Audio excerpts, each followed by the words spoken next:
Então, nesse instante, então, nós vamos agradecendo ao Mestre Jesus, a equipe de André Luiz, de Emmanuel, que nos acompanha desde o começo do estudo desses livros sobre a vida no plano espiritual. Vamos respirando fundo, acalmando a nossa mente, unindo o nosso coração, o nosso pensamento. Então, Mestre Jesus, dizendo: Senhor, você já nos disse que quando 2 ou mais pessoas se reunissem em seu nome, você estaria presente. Que nesse estudo de amor, Senhor, nós possamos estar todos juntos. Que cada um dos nossos lares possa ser abençoado, protegido de todo mal. Que nós possamos ser inspirados, Senhor, nessa noite de aprendizado, para que nós saibamos ter ouvidos de ouvir e olhos de ver os teus ensinamentos. Graças a Deus. Bom, a gente está na reta final, né? Falta só mais um capítulo para a gente encerrar o livro. E hoje a gente vai estar vendo o desencarne da Adelaide, que a gente vê que é um espírito muito mais evoluído do que os outros, né? Pela forma com que ela consegue fazer esse desligamento. Mas a gente vê também que os desafios que ela passa não são pequenos. Então não é dizer que o desencarne dela tá passando sem a necessidade da ajuda do plano espiritual. Dito isso, ela já plantou tantas coisas boas durante a vida dela que ela está numa hora em que ela consegue colher, né, tudo aquilo que ela plantou. Bom, primeira coisa que mexeu comigo nesse capítulo, que eu queria dividir com vocês, é em relação à influência. Influência das drogas, influência da alimentação, a influência do ambiente externo no nosso corpo físico e perispiritual, e, consequentemente, a atuação no nosso corpo espiritual. André Luiz coloca de uma forma tão clara, tão objetiva, dizendo que qualquer coisa que a gente põe dentro do nosso corpo, que existe energia, eletricidade em tudo. Então, a gente está vendo aí o exemplo de drogas, né, de remédios que são legais, pois ela acabou tendo que tomar o Cavalcante acabou tendo que tomar o remédio por conta da eutanásia que foi feita pelo médico, mas o impacto nas células dele continuam durante muito tempo, apesar do desenlace do corpo espiritual. Então, a gente sabe que, para a gente refletir, a gente sabe que aqui na Terra, muitas vezes a gente escuta que não tem problema beber, não tem problema usar droga agora aqui nos Estados Unidos, com essa moda, né, que a gente vê em muitos estados que tratam a maconha de uma forma permitida. E a gente vê nesse ensinamento aí de André Luiz que a droga sendo permitida ou não permitida, que existe um impacto no nosso organismo espiritual.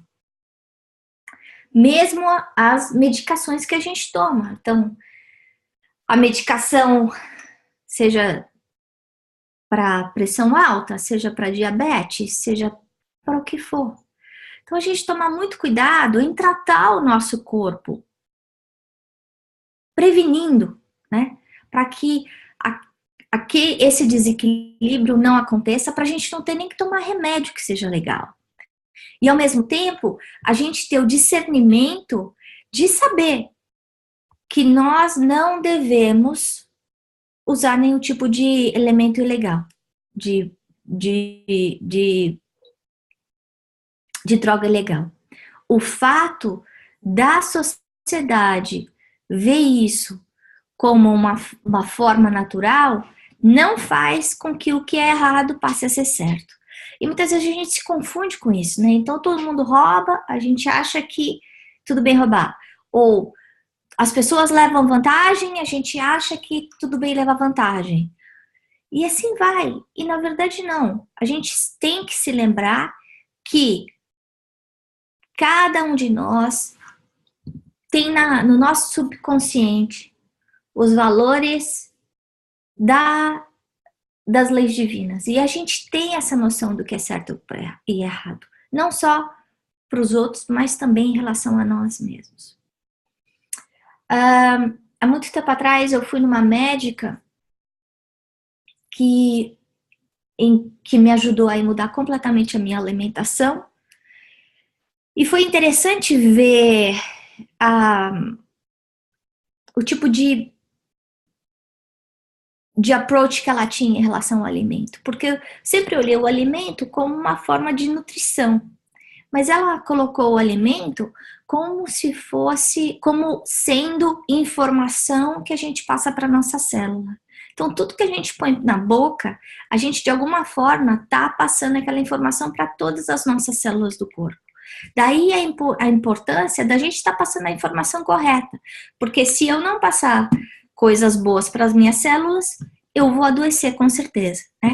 Então, a gente já conhece, a ciência já provou muitas vezes a importância não só da alimentação saudável, como do exercício, como da meditação. A gente lembrar da nossa responsabilidade, assim que a gente fecha isso. Não só de cuidar do espírito, mas cuidar do nosso corpo também, né? Bom, aí Jerônimo vem esclarecer, dizendo, prejudicando a matéria, complicaremos o quadro de serviços que nos é indispensável e estacionaremos. Olha só que coisa. No caso do Cavalcante, ele tinha feito muita coisa boa durante a vida dele. Ele foi um homem bom, ele foi um servidor, né? A gente sabe aí, religioso, católico, praticante, né? Então ele viveu o amor de Jesus. Dito isso, por causa da distorção de entendimento do plano espiritual dele e por causa da atuação química que acontece, a gente vê ele estacionado. Enquanto o Fábio melhora rapidinho, enquanto a gente vai ver a Adelaide que um dia está resolvido e já está pronta para ir para o plano espiritual, ele passa aí quase um mês em tratamento para se refazer no plano espiritual, né? Então, não existe o corpo físico, mas o corpo espiritual está tão danificado, tão abalado, que precisa de um mês de tratamento. A hora que a gente pensa nisso, qualquer pessoa que nós conheçamos que fala pra gente, eu tive que passar um mês no hospital, a gente vai falar assim, uau, o que aconteceu? Né? Que coisa séria que aconteceu. Então, a gente fica pensando isso no plano do outro lado, em que não existe nem o corpo físico. Então, em teoria, a forma da gente ser tratado devia ser muito mais fácil, porque a matéria é muito mais, como se diz, muito mais leve, né? Bom, continuando. Em qualquer situação, a fim de restaurar o patrimônio sublime posto à nossa disposição pela bondade perecível. Então, se a gente tem a liberdade de danificar o nosso corpo, a gente vai ter a responsabilidade de curá-lo depois. Então, se eu abusei de álcool, de droga, o que vai acontecer quando eu chegar do outro lado é que eu vou sentir a mesma necessidade daquele vício enquanto eu estava encarnado. Não é porque eu morri que eu deixo de ser viciado em cocaína, não é porque eu morri que eu deixo de ser alcoólatra. Por quê? Porque a alteração química passou do corpo para o perispírito. E a gente sabe que essa alteração pode ser, por exemplo, em relação à gula, em relação à alimentação em geral, em relação à bebida, em relação à droga, em relação a cigarro, em relação a sexo. Então, a gente vê que qualquer tipo que seja de apego, né, que a gente tem aqui na Terra, a gente acaba levando para o outro lado. nesse capítulo em especial, a gente está falando do que entra pela boca, né? Bom, como a gente estava falando aí, né? Da gente procurar duas coisas, eu acho que, olhando esses 5 casos. Uma é a importância da nossa dieta moral. A gente se preocupa de comer menos gordura, cortar a Coca-Cola, enfim. E muitas vezes a gente esquece da dieta moral, que é não brigar, ter mais paciência, colocar mais resignação na nossa vida, fazer o evangelho no lar, fazer o bem, viver a caridade de Jesus. Essa dieta moral é fundamental na hora do nosso trânsito para o mundo espiritual. Da mesma forma, a nossa dieta alimentar, né? Então, quando a gente vê no Evangelho segundo o Espiritismo, cuidar do corpo e do espírito, é isso que o André Luiz está mostrando para a gente. A importância da gente ter esse equilíbrio dentro da nossa vida. Nem despencar para um lado e esquecer a nossa saúde, nem despencar para o outro e esquecer o nosso lado moral, né? Essa pureza é o que vai fazer a gente conseguir fazer a transição de uma forma mais leve. É um jeito diferente da gente pensar, né? Porque muitas vezes a gente acha assim, não, mas se eu for boa, eu vou chegar lá do outro lado e vai estar tudo bem. E aí ele está chamando a atenção que não é só isso. Não basta ser bom, precisa ser bom, precisa ter desapego e precisa ter tido também cuidado com o corpo. Olha só que profundo isso. A nossa responsabilidade é muito grande. E muitas vezes a gente olha para a vida pensando, taking for granted, quando na verdade o que a gente está vendo aí é que a oportunidade da vida aqui no planeta Terra é o maior presente que a gente tem. E que esse corpo que a gente usa, que é uma casca que vai ficar embaixo da terra depois, ele precisa ser respeitado e valorizado, porque ele não é nosso.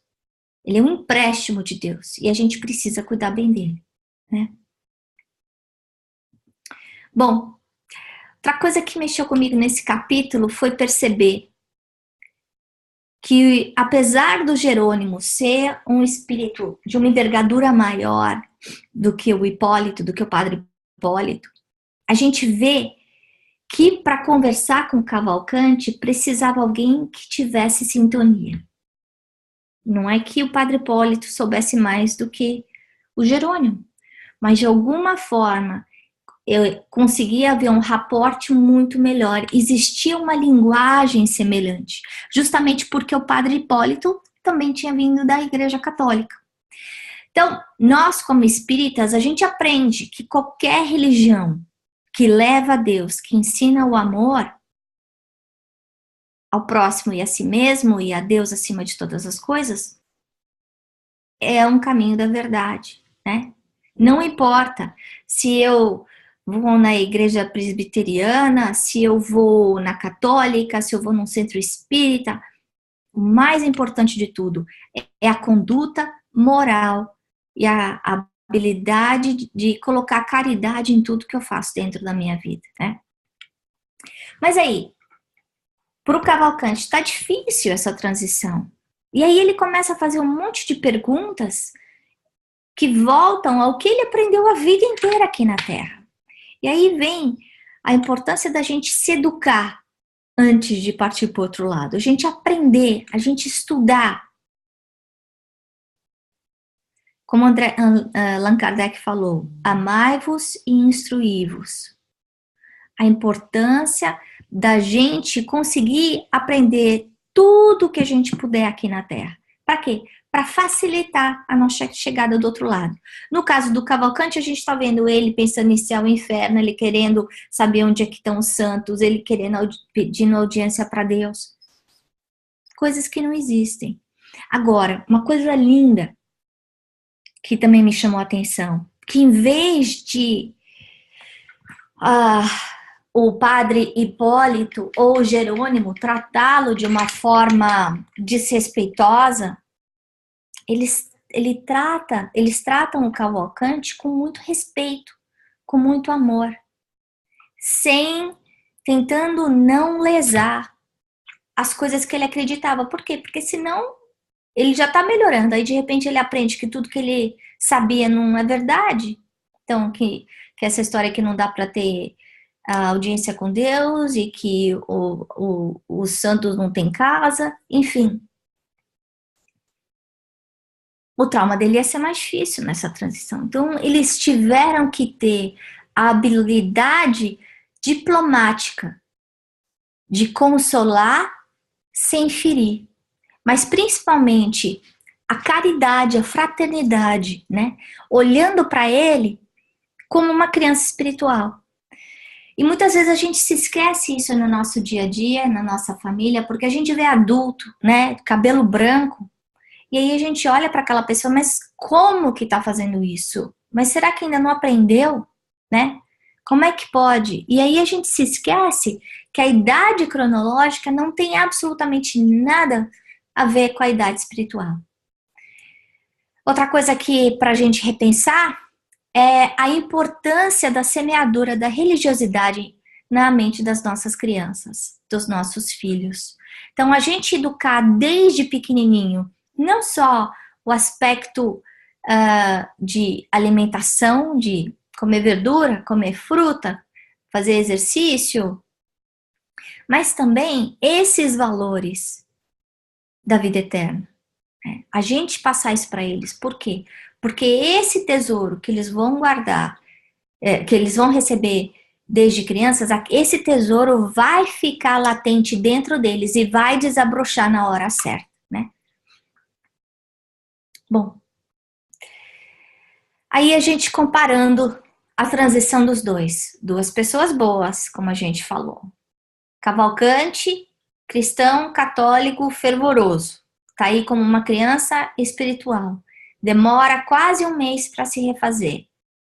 Adelaide, não.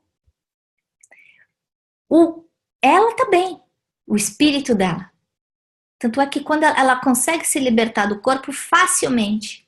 Por quê? Porque ela já devia ter trabalhado o desprendimento dela do corpo, né? Outras vezes, com mais facilidade, por causa da mediunidade. Mas ela tem dificuldade de desencarnar por causa do pensamento das pessoas que estão ao redor dela. E aí a gente para de novo e lembra. Uau!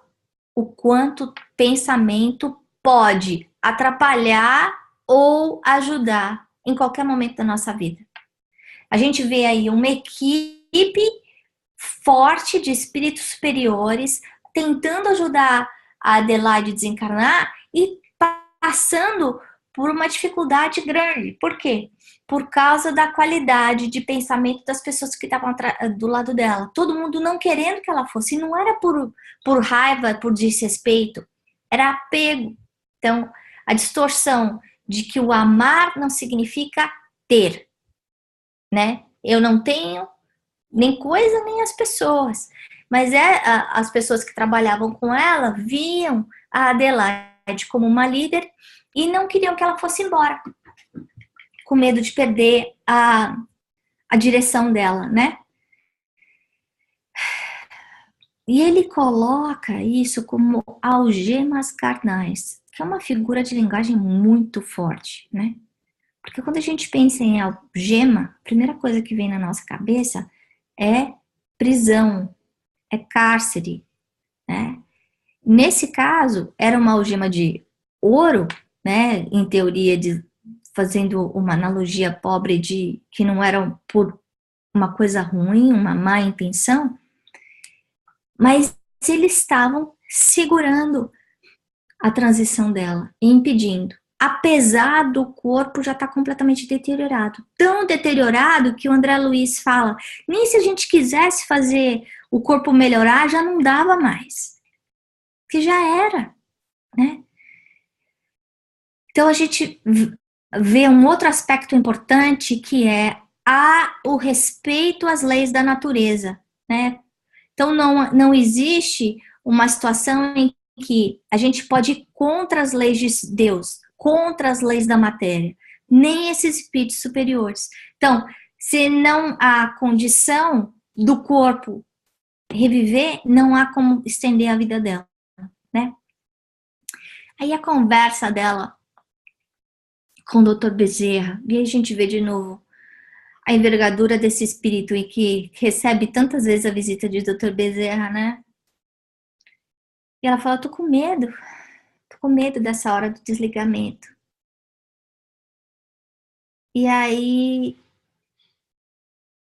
a dica que Bezerra de Menezes dá é só a vontade. Só precisa ter vontade. E não olhar para trás. Então, para a gente conseguir fazer isso na vida, a gente sabe que é difícil. Aí, nesse caso, uma transição, uma mudança muito mais drástica, mas muitas vezes a gente tem essa dificuldade de levantar e sair. Quando a gente está deixando família, quando a gente está mudando de casa, quando tem uma desavença no casamento e uma separação, quando existe uma doença, a gente continua apegado ao passado. E enquanto a gente não aplicar essa vontade consciente no nosso ato, a gente não consegue se desligar, né? Bom, essa lição também é importante, a gente vê de novo que aquele que semeou bem vai colher bem, vai colher o bem.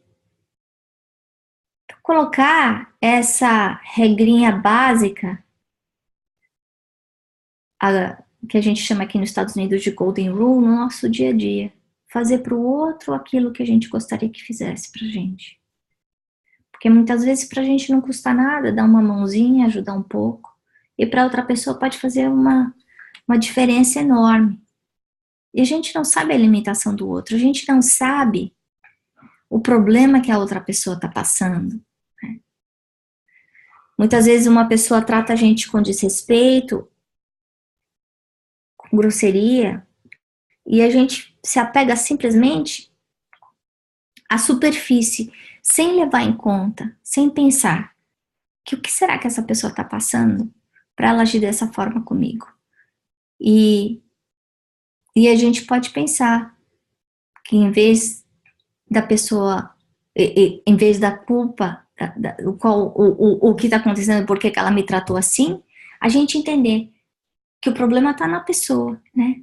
Que cada um dá o que tem, que cada um tem a liberdade de semear o que quiser, assim como nós. E a única pessoa que a gente consegue controlar o que semeia somos nós mesmos, no nosso livre-arbítrio. A gente não muda ninguém, né?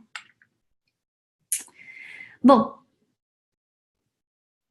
então para encerrar, algumas coisas que me chamaram a atenção nesse capítulo. Primeiro, a lição de desapego, né? Isso da Zenóbia ter que fazer uma reunião com todos os trabalhadores para educá-los. A importância do desprendimento, do desapego, Adelaide. A responsabilidade de cada um na semeadura. E muitas vezes a gente se acomoda, a gente convive com alguém que faz as coisas acontecerem e a gente acaba não se encostando, mas sentando no banco de trás e se acomodando, deixando a outra pessoa liderar. E o que a gente está vendo aí, nesse caso, é que cada um de nós vai ser responsável pelas nossas escolhas, né? Nesse caso, a gente está falando de uma casa de caridade, em que existiam vários trabalhadores, e a necessidade de cada um tomar a responsabilidade de fazer uma parte, né?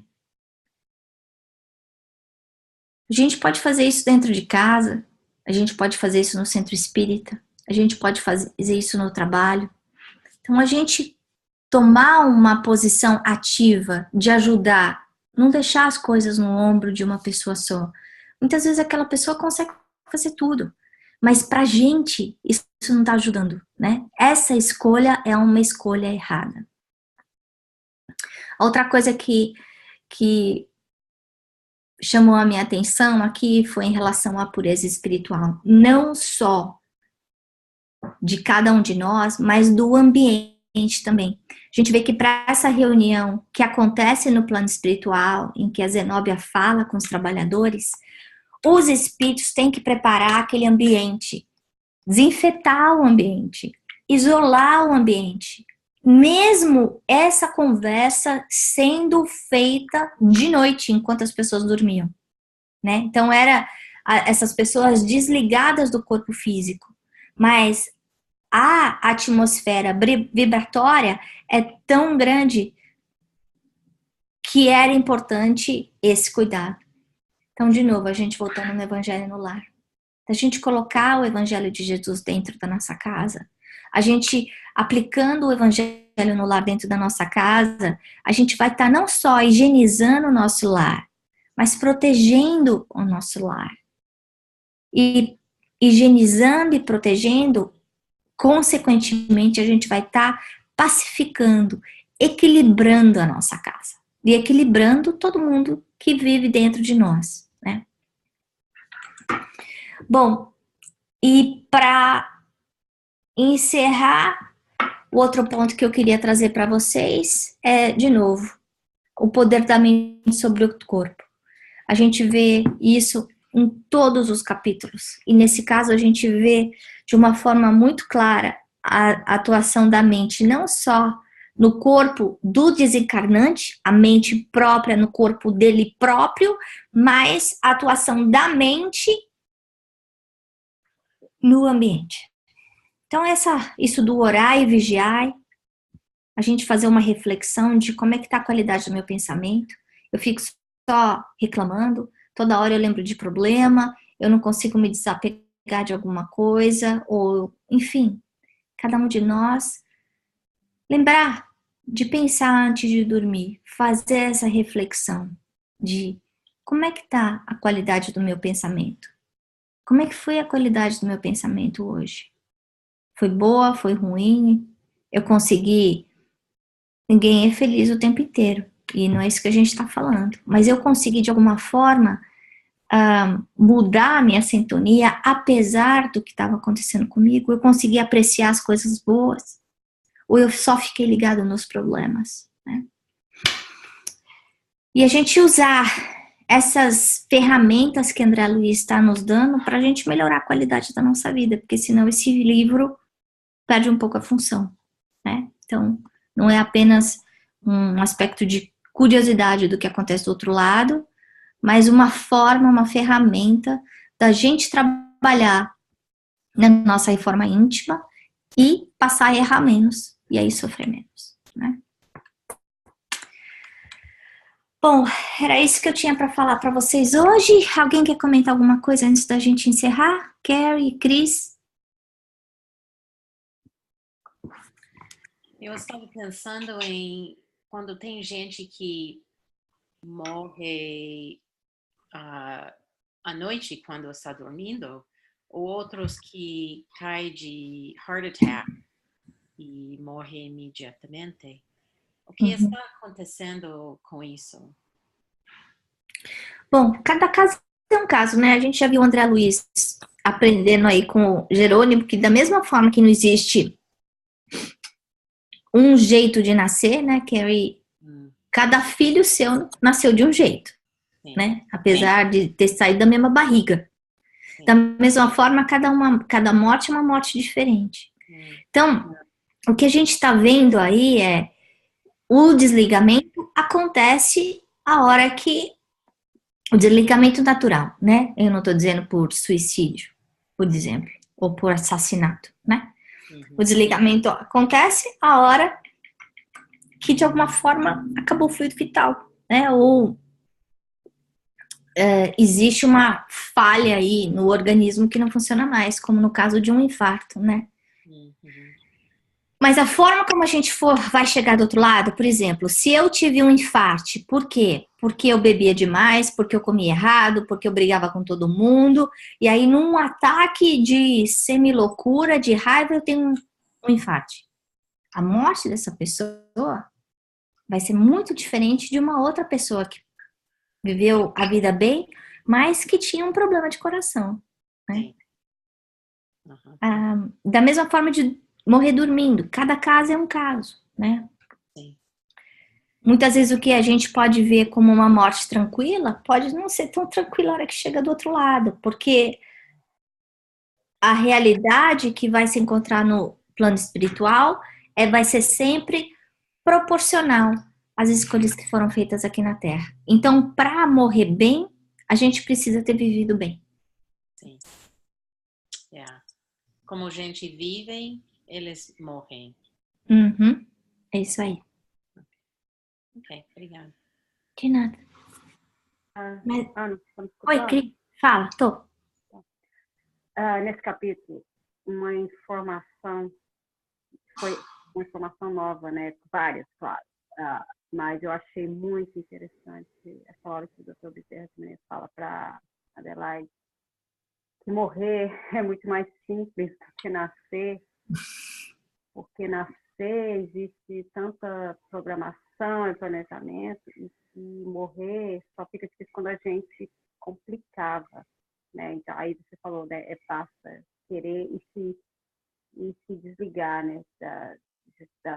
Das coisas terrenas, da vida que já foi. Então, achei isso muito interessante. Para mim foi assim algo assim novo, né? Eu nunca tinha parado para pensar. Então, foi bem muito interessante essa informação dele.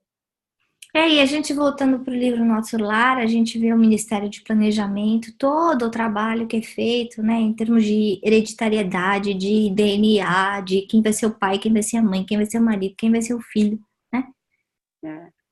É muito complexo mesmo. É um jogo de xadrez complicadíssimo que a gente não consegue nem entender. Né? Mas então é isso, querida. Semana que vem é a última aula. A gente encerra esse livro. E aí começamos o próximo no Mundo Maior em setembro, depois das férias. Já que vai ter muita gente viajando. Aí a gente entra no ritmo de novo do estudo.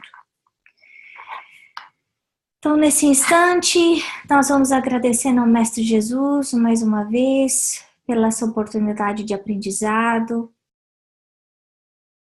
Agradecemos a André Luiz por todo o tempo, por todo o trabalho, seu e da sua equipe, na formação desse livro e de toda a coleção. Nós vamos pedindo aos mentores amigos que derramem sobre nós aquele passe espiritual completo, que equilibre as nossas forças físicas e espirituais. Nós vamos pedindo pelos nossos lares, pela consolidação dos ensinamentos de Jesus no nosso planeta Terra. E assim nós vamos agradecendo, Mestre Jesus, pedindo permissão aos mentores dessa noite, que demos por encerrado mais esse capítulo, e que semana que vem nós possamos estar juntos mais uma vez para o fechamento. Graças a Deus.